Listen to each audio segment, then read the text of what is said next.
Hello students, ఈ వీడియోలో మనం నీట్ 2026 ఎవరైతే రాస్తున్నారో వాళ్ళు ఫస్ట్ తెలుసుకోవాల్సిన విషయం ఏంటి అంటే ఎగ్జామ్ ఫార్మెట్ ఎలా ఉంటుంది, నెక్స్ట్ అలాగే ఎగ్జామ్ డేట్ ఎప్పుడు రిలీజ్ చేస్తారు, నెక్స్ట్ ఎగ్జామ్ రాయాలి అంటే క్రైటీరియా ఏంటి, ఫస్ట్ ఈ 3 పాయింట్స్ తెలుసుకుని నెక్స్ట్ నీట్ ఎగ్జామ్కి ఎలా ప్రిపేర్ అవ్వాలి అనేది నెక్స్ట్ వీడియోలో చేస్తానమ్మా.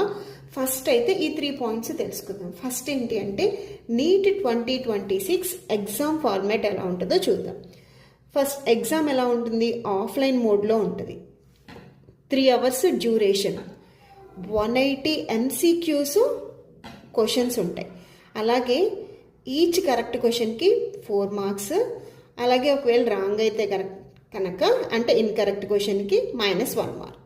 This is about the format of the examination. Okay, సరే. ఇంకొక పెద్ద టాస్క్ ఏంటి అంటే ఎగ్జామ్స్ స్కెడ్యూల్ ఎప్పుడు వస్తుంది. సో మే 2026 ఎప్పుడు కూడా మేలో ఫస్ట్ సండే ఎగ్జామ్ జరుగుతుంది. సో 2026లో ఫస్ట్ సండే 3rd మే అయి ఉంటుంది, 3rd అయి ఉండొచ్చు. సో అంటే మోస్ట్లీ ప్రాబుల్లీ మే 3rd 2026న మీకు ఎగ్జామ్ డేట్ ఉంటుంది. ఫిబ్రవరి 2026లో మీకు నోటిఫికేషన్ని రిలీజ్ చేస్తాడు. అప్లికేషన్ విండో ఎప్పుడు ఓపెన్ అవుతుంది, ఫిబ్రవరి మార్చి మధ్యలో రిలీజ్ అవుతుంది. నెక్స్ట్ అలాగే ఏప్రిల్ 2026 మీకు అడ్మిట్ కార్డ్స్ని రిలీజ్ చేస్తాడు. జూన్ 2026లో మీకు రిజల్ట్స్ని డిక్లేర్ చేస్తారు. So this is the second step. Next 3rd step ఏంటి అంటే ఇప్పుడు నేను నీట్ ఎగ్జామ్ రాయాలి, నాకు ఎలిజిబిలిటీ ఏంటి అంటే మినిమం ఏజ్ లిమిట్ 17 years. ఎప్పటికి ఉండాలి, 31st December 2026కి 17 years అయి ఉండాలి. అప్పర్ ఏజ్ లిమిట్ ఎంత వయసు అయినా ఉండొచ్చు, there is no upper age limit. Number of attempts you can do unlimited number of attempts. Okay, education qualification అయితే ఇదైతే మస్ట్ అమ్మా. 12th క్లాస్ అయితే పాస్ అయి ఉండాలి. 12th అంటే ఇంటర్మీడియట్ పాస్ అయి ఉండాలి.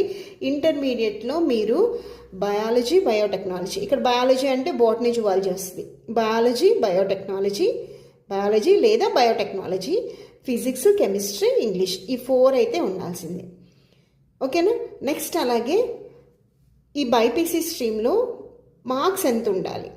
జనరల్ కేటగిరీ వాళ్ళకైతే కనుక 50%, పీడబ్ల్యూడి జనరల్ వాళ్ళకైతే 45%, నెక్స్ట్ అలాగే ఓబీసీ, ఎస్సీ, ఎస్టీ వాళ్ళకి 40%, పీడబ్ల్యూడి రిజర్వ్డ్ అయితే కనుక 40% ఉండాలి. So this is about the 3 steps when you are writing 2020